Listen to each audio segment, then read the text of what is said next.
Hello दोस्तों, नमस्कार। स्वागत है आपके अपने यूट्यूब चैनल संजय टेक्निकल @21 में। कल से हमने आप लोगों के लिए टायर 1 के एग्ज़ाम्स को क्रैक करने के लिए साइंस की क्लासेस शुरू की है, जिसमें कल हमने साइंस के 20 इम्पॉर्टेंट क्वेश्चंस का डिस्कशन किया था। आज की इस वीडियो में हम पुनः साइंस के कुछ इम्पॉर्टेंट क्वेश्चंस का डिस्कशन करने वाले हैं।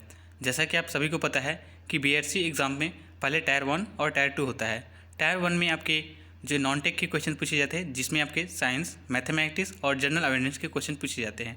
अभी हम लोग साइंस के क्वेश्चन डिस्कस कर रहे हैं।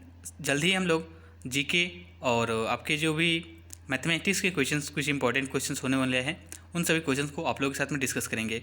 तो ये कंप्लीट सीरीज़ आप लोगों के लिए हेल्प करेगी आपके जो टायर 1 का एग्ज़ाम है उसको क्रैक करने के लिए। तो ज़्यादा बातें न करते हुए चलिए आज की इस वीडियो को शुरू करते हैं। आज का हमारा पहला प्रश्न है, सबसे छोटा पुष्प या फूल कौन सा होता है? तो आपका राइट आंसर होगा वुल्फिया। जो वुल्फिया फूल होता है यह सबसे छोटा फूल होता है, जिसकी डायमीटर जो होती है लगभग 0.1 मिलीमीटर होती है। तो ये आपको याद रखना है कि जो सबसे छोटा फूल होता है वह वुल्फिया होता है। इसके साथ ही अगर क्वेश्चन में आपसे ये पूछता है कि सबसे बड़ा फूल कौन सा होता है, तो याद रखेंगे रिफ्लेशिया, यह सबसे बड़ा फूल होता है। तो ये आपको याद रखना है। नेक्स्ट क्वेश्चन है, मानव शरीर में मांसपेशियों की संख्या 639 होती है। तो ये क्वेश्चन इंपॉर्टेंट है, आपको याद रखना है, क्योंकि अभी तक आपने ये पढ़ा होगा कि मानव शरीर में हड्डियों की संख्या कितनी होती है, तो 206 यानी 206 होती है बोन्स की बात करें तो। लेकिन अगर मसल्स की बात करें तो 639 होती है। ये इंपॉर्टेंट क्वेश्चन है, आप इसको याद रखना है। ठीक है, चलिए अब अगले क्वेश्चन की तरफ बढ़ते हैं। अगला क्वेश्चन और हर एक एग्जाम में रिपीट होने वाला क्वेश्चन है, रक्त एक तरल संयोजी ऊतक है। तो ये भी क्वेश्चन आपसे पूछा जाता है कि ब्लड क्या है, तो याद रखेंगे ब्लड एक तरल संयोजिक ऊतक है, या आप ये भी कह सकते हैं कि ब्लड एक संयोजिक ऊतक है। ठीक है, तो भी काफ़ी इंपॉर्टेंट हो जाता है आपके एग्जाम की दृष्टि से। नेक्स्ट क्वेश्चन है, आरबीसी का निर्माण अस्थि मज्जा में होता है। तो भी क्वेश्चन आपसे पूछ सकते हैं आरबीसी का फुल फॉर्म क्या होता है। तो याद रखेंगे आरबीसी का फुल फॉर्म होता है रेड ब्लड सेल्स। ठीक है, और इसका निर्माण जो होता है अस्थि मज्जा में होता है, और यह जो डेथ जो होता है इसकी, ये आपके स्प्लीन या प्लीहा में होता है। तो ये भी आप काफ़ी इंपॉर्टेंट क्वेश्चन हैं, आपसे क्वेश्चन अक्सर एग्जाम में पूछा जाता है कि आरबीसी का निर्माण कहाँ पे होता है, तो अस्थि मज्जा में। और आरबीसी का जो है कहाँ पे खत्म हो जाती है, कहाँ पे मर जाती है आरबीसी, तो आपके स्प्लीन या प्लीहा इसमें राइट आंसर हो जाएगा। तो इसमें अस्थि मज्जा आपका राइट आंसर हो जाएगा। ठीक है, और नेक्स्ट क्वेश्चन है, पित्त का पीएच मान 7.7 होता है। तो ये भी आपको याद रखना है कि जो पित्त यानी कि जिसे हम इंग्लिश में बाइल कहते हैं, ठीक है, इसका जो पीएच मान होता है ये आपका 7.7 होता है। इसके साथ ही एक बहुत ही इंपॉर्टेंट क्वेश्चन जो कि आपसे पूछा जाता है ब्लड के बारे में कि ब्लड का पीएच मान कितना होता है, तो याद रखेंगे 7.4 होता है ब्लड का पीएच मान। ये भी आपको याद रखना है। नेक्स्ट क्वेश्चन है, यकृत जिसे आप इंग्लिश में लीवर कहते हैं का लगभग भार 140 ग्राम होता है। तो ये भी आपसे एग्जाम में क्वेश्चन पूछ सकता है कि यकृत का भार कितना होता है, तो 140 ग्राम आपका राइट आंसर हो जाएगा। ठीक है, तो ये भी जितने भी आपकी इस वीडियो में हमने क्वेश्चन डिस्कस करने वाले हैं वो बहुत ही इंपॉर्टेंट होने वाले हैं। प्लीज़ कंप्लीट वीडियो को देखिएगा। नेक्स्ट क्वेश्चन है, आधुनिक आवर्त नियम का प्रतिपादन किसने किया था? यानी कि जो मॉडर्न पीरियोडिक टेबल है उसमें जो भी नियम दिए गए हैं, यानी कि एटम को उसके नंबर के हिसाब से जो रखा गया है, यह किसने तैयार किया था, यह नियम किसने बनाया था कि मेटल को उसके नंबर के हिसाब से रखा जाएगा, एटॉमिक नंबर के हिसाब से। तो यह आधुनिक जो पीरियोडिक टेबल है इसके जन्मदाता है मोजले। तो इसमें मोजले आपका राइट आंसर हो जाएगा। यहाँ पे मोस्ले लिखा है लेकिन ये एक्चुअली इस मोजले होता है। ठीक है, तो इसको आप याद रखना है। नेक्स्ट क्वेश्चन की तरफ बढ़ते हैं, किस वैज्ञानिक ने सर्वप्रथम आवर्त सारणी का निर्माण किया था? तो मेंडलीफ ने सबसे पहले आवर्त सारणी का निर्माण किया था।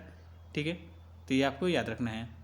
नेक्स्ट क्वेश्चन है, कौन सा गैस चूने की पानी को दूधिया में बदल देता है? तो कार्बन डाइऑक्साइड जो गैस होती है वो चूने के पानी को दूधिया रंग में कन्वर्ट कर देती है। तो कार्बन डाइऑक्साइड इसमें आपका राइट आंसर हो जाएगा। कल हमने पूछा था एक क्वेश्चन कि कौन सी गैस जो होती है, वाहनों से निकलने वाली कौन सी ऐसी गैस होती है, कौन सी गैस होती है जो हमें ब्रीदिंग सिस्टम को हमारी इफेक्ट करती है, यानी कि वातावरण को प्रभावित करती है अधिकतर। तो कार्बन मोनोऑक्साइड इसमें राइट आंसर, जो कि आपके वाहनों के द्वारा निकलती है। नेक्स्ट क्वेश्चन है, पौधों द्वारा जल को बाहर निकालने की प्रक्रिया क्या कहलाती है? तो जैसे कि आपको पता है कि पौधे जो होते हैं जल अवशोषित करते हैं, उसके बाद जो है वो अपना भोजन बनाते हैं। ठीक है, और वह जो जल जो होता है उनकी पत्तियों तक क्लोरोफिल के माध्यम से वो पत्तियाँ उनकी हरी दिखाई देती है। ये भी आपको क्वेश्चन आपसे एग्जाम पूछता है कि पेड़ पौधे की पत्तियाँ हरी क्यों दिखाई देती है, तो वो क्लोरोफिल की कारण की वजह से होता है। और जैसे कि आपको पता है कि जो पेड़ पौधों की जो पत्तियों पे जो वाटर ड्रॉप होते हैं, यानी कि पानी की जो जल की बूंदें होती हैं वो वेपोराइजेशन की वजह से वो पेड़ से बाहर भी निकलती हैं। ठीक है, तो ये भी आपको याद रखना है। नेक्स्ट क्वेश्चन है, टमाटर का रंग पकने पर लाल क्यों हो जाता है? तो ये भी आपको याद रखना है, ये भी काफ़ी इंपॉर्टेंट क्वेश्चन है। तो क्रोमोप्लास्ट के कारण जो होता है टमाटर का रंग पकने पर वह लाल रंग का हो जाता है। तो क्रोमोप्लास्ट इसमें आपका राइट आंसर हो जाएगा। ठीक है, नेक्स्ट क्वेश्चन है, जब बर्फ़ का टुकड़ा पिघलेगा तो उसका क्या परिणाम होगा? ये मोस्ट इंपॉर्टेंट क्वेश्चन है, कई सारे एग्जाम में क्वेश्चन पूछा गया है कि जब बर्फ़ का टुकड़ा पिघलेगा तो उसका परिणाम क्या होगा? तो पानी का स्तर अपरिवर्तित रहेगा, ये नहीं कि पानी का स्तर क्या हो जाएगा, बढ़ जाएगा। ठीक है, या कम हो जाएगा, क्योंकि आप अक्सर हम एग्जाम में इसमें क्वेश्चन में गलती करते हैं कि जब बर्फ़ का टुकड़ा पिघलेगा तो वो क्या करेगा, उसका आयतन बढ़ेगा तो ये पानी का लेवल बढ़ जाएगा। तो बिल्कुल भी ऐसा नहीं होता है, वो पानी का स्तर क्या होता है, ज्यों का त्यों रहता है, यानी कि अपरिवर्तित रहता है। ठीक है, नेक्स्ट क्वेश्चन की तरफ बढ़ते हैं। आज की इस वीडियो में जितने भी हम लोग क्वेश्चन डिस्कस करने वाले हैं वो किसी न किसी प्रीवियस ईयर एग्जाम में पूछे गए हैं, तो I hope question again repeat होंगे। ठीक है, नेक्स्ट क्वेश्चन है, वायुमंडल में कार्बन डाइऑक्साइड के परिणाम में परिमाण में वृद्धि के कारण क्या है? तो वायुमंडल में कार्बन डाइऑक्साइड बढ़ती है तो इसका मतलब है तापमान में वृद्धि। ठीक है, तो तापमान में वृद्धि इसका राइट आंसर हो जाएगा। नेक्स्ट क्वेश्चन है, और ये भी क्वेश्चन कई सारे एग्जाम में रिपीट हो चुका है, न जाने कितनों बार। वर्षा की बूंद गोलाकार होती है, तो यह सरफेस टेंशन यानी कि पृष्ठ तनाव के कारण होती है। वर्षा की जो बूंदें होती है गोलाकार होती है। ठीक है, तो सरफेस टेंशन या पृष्ठ तनाव इसका राइट आंसर हो जाएगा। नेक्स्ट क्वेश्चन है, इंसुलिन की खोज किसने की थी? तो याद रखिएगा, इंसुलिन की खोज जो है वेंटिंग ने की थी। किसने? वेटिंग ने। तो इसमें वेटिंग आपका राइट आंसर हो जाएगा। नेक्स्ट क्वेश्चन है, और डायनामाइट का आविष्कार किसने किया था? ये भी वेरी वेरी इंपॉर्टेंट क्वेश्चन है, आप इसको याद रखेंगे कि डायनामाइट का आविष्कारक कौन थे? Alfred Nobel. ठीक है, इन्हीं के नाम पे जो है नोबेल पुरस्कार दिया जाता है। तो डायनामाइट का आविष्कार किसने किया था? अल्फ्रेड नोबेल, आपको याद रखना है। नेक्स्ट क्वेश्चन है, ब्रह्मांड में सबसे अधिक मात्रा में पाया जाने वाला तत्व कौन सा होता है? तो ब्रह्मांड में सबसे अधिक हाइड्रोजन पाया जाता है।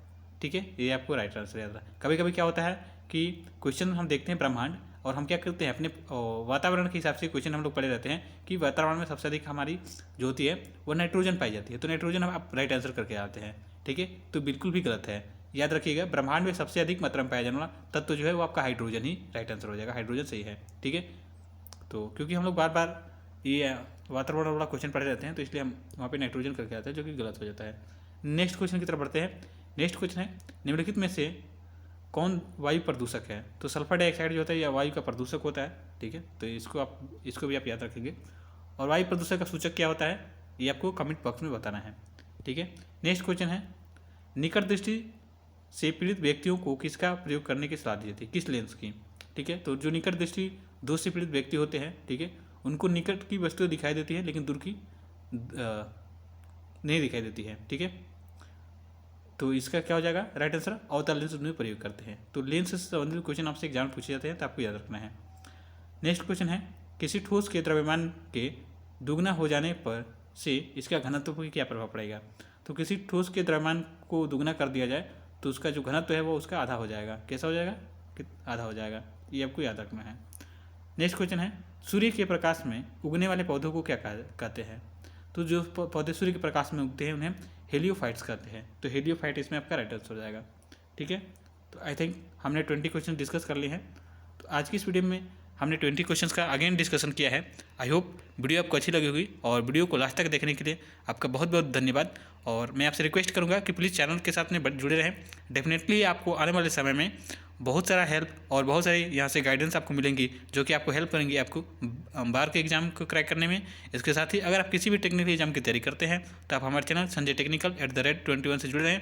डेफिनेटली यहाँ पे आपको बहुत सारे कंटेंट और बहुत सारी चीज़ें आपको अपने ट्रेड से जानने को मिलेंगी। आज की इस वीडियो में इतना ही, मिलते हैं नेक्स्ट वीडियो में, तब तक के लिए धन्यवाद और जय हिंद।